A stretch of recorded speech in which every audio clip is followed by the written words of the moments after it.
परिवर्तन का यहाँ सवाल नहीं है। सवाल है कि वो आदिवासी है।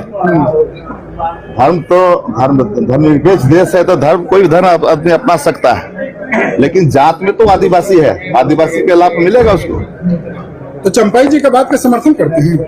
नहीं, चंपा जी वो तो धार्मिक स्तर पर बात कर रहे हैं कि नहीं, वो ईसाई धर्म मानने वाले आदिवासी का लाभ ले रहे हैं। उनका कहने का मतलब यही है, लेकिन एक्चुअल में तो आदिवासी है ना। खतियन में तो आदिवासी है, उरांव है, मुंडा है, हो है, ये सब मानकी है, सारी चीजें उस पर इंगित किया गया है। और खतियन पर आधारित ही आरक्षण का लाभ मिलता है लोगों को, इसलिए वो आदिवासी। समस्त को प्रेज और नमस्कार। मु तबियस आपण देखुछन्ते जेपी ओडिया। आपण समस्त को जेपी ओडिया चैनल रे स्वागत करे। प्रिय माने चैनल को जदि प्रथम थर पय आसी अछन्ते चैनल को सब्सक्राइब करी बेल आइकन प्रेस करंतु, जहा द्वारा आगामी प्रत्येक दिन रो वीडियो आपण माने पाई परिबे। आज जे वीडियो को स्टार्टिंग रे आपण माने देखिले, एई वीडियो होचे झारखंड रोटे। आ जो व्यक्ति आरक्षण को नहीं कथा होथिले, जो माने कि धर्म परिवर्तन करूछन्ती, सेमानकु आरक्षण मिलिबा आवश्यक कोटे बोले से कहथिले। से व्यक्ति होछन्ती जने विधानसभार सदस्य होतन्ती। तेबे वास्तव में जो माने धर्म परिवर्तन करूछन्ती, माने हिंदू रु किंबा एसटी एससी कास्ट रु जदि लोक माने जिसु को विश्वास करूछन्ती, सेमानकु आरक्षण मिलिबा दरकार कि नुहे।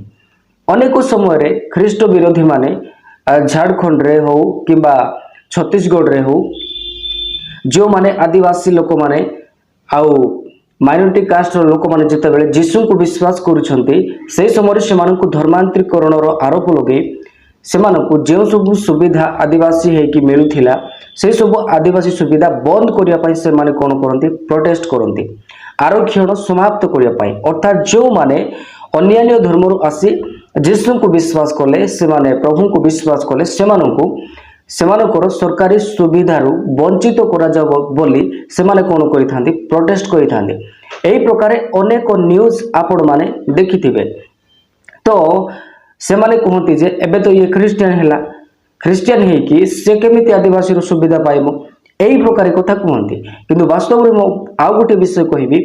एही विषय को नै हम भारत रो सुप्रीम कोर्ट जो ठारे समस्त विषय रो फाइनल करा जाए, सुप्रीम कोर्ट रे कहा गला जे हाँ, जे कौनसी व्यक्ति जदि कौनसी धर्म रु कौनसी धर्म को आपणाउछि, तेबे सही व्यक्ति को आरक्षण मिलिबो। से जदि जीसु को विश्वास कला, से कोन आदिवासी नुहे कि? से आदिवासी अटे, किंतु से जीसु को विश्वास कला, तारो जाति रहिला कोन आदिवासी, किंतु विश्वास कला प्रभु जीसु को। आउ आरक्षण जाति नाम रे मिले, ना कि धर्म नाम रे मिली थाए। एही प्रकारे भारत देशर सुप्रीम कोर्ट निष्पत्ति नेला एवं कहिला कौनसी लोक माने स्व इच्छा रे कौनसी धर्म को विश्वास करि परिबे, ताहा तांकर व्यक्तिगत आस्था, तांकर विश्वास होई पारे, ताको हमें बाधा देबो नै। भारतर संविधान आर्टिकल 25 रु 28 धर्मगत स्वाधीनतार मौलिक अधिकार होई अछि। कौनसी व्यक्ति कौनसी धर्म को जाई पारेबो। आउ आज जो मानक हम भारत देश रे देखिया को पाउ अछि, जो मानक माने माइनॉरिटी कास्ट लोक माने अछंती, जो माने शिक्षा क्षेत्र रु वंचित, से माने प्रभु जीसु ख्रीष्ट को विश्वास करछंती, आउ से माने प्रभु को जानुछंती। सही प्रकार लोक मानकु आहुरी सरकारी आरक्षण समाप्त करा जाओ बोले कहउथिबा लोक मानकु सुप्रीम कोर्ट तरफरु गोटे जाबड़ा बुझे देला। एही प्रकारे सुप्रीम कोर्ट रो डिसीजन अटे। कौनसी व्यक्ति कौनसी धर्म को विश्वास करि पारिबो, एहा तांकर व्यक्तिगत आस्था एवं विश्वास अटे। आउ तांको को आरक्षण मिलिबो। यस, काहे कि कहिले जणे व्यक्ति जीसु को विश्वास कला परे से माने कोन करूछंती, प्रभु को विश्वास करछंती, तांकी तांकर धर्म को बदलुछंती। जे प्रकार अनेक लोक कहउछंती जे क्रिश्चियन माने धर्म परिवर्तन करूछंती, क्रिश्चियन माने धर्म परिवर्तन करंती नाही, बरं प्रभु जीशुंकर वाक्य प्रचार करती। आ प्रभु जीशु ख्रीष्टंकर वाक्य जीवंत वो कार्य साधक आज मध्य कार्य करे लोक हृदय रे।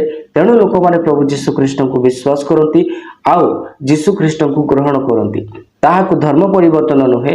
ଯେଉଁ ବ୍ୟକ୍ତି ଯୀଶୁଙ୍କୁ ବିଶ୍ୱାସ କଲେ ଚର୍ଚ୍ଚ ଆସିଲା ତାହାଙ୍କର ବ୍ୟକ୍ତିଗତ ଆସ୍ଥା ଏବଂ ବିଶ୍ୱାସ ଅଟେ। ହଁ, ଏହି ପ୍ରକାରେ ତ ସାରା ପୃଥିବୀର ଲୋକମାନେ ପ୍ରଭୁ ଯୀଶୁ ଖ୍ରୀଷ୍ଟଙ୍କୁ ବିଶ୍ୱାସ କରୁଛନ୍ତି। କାହିଁକି?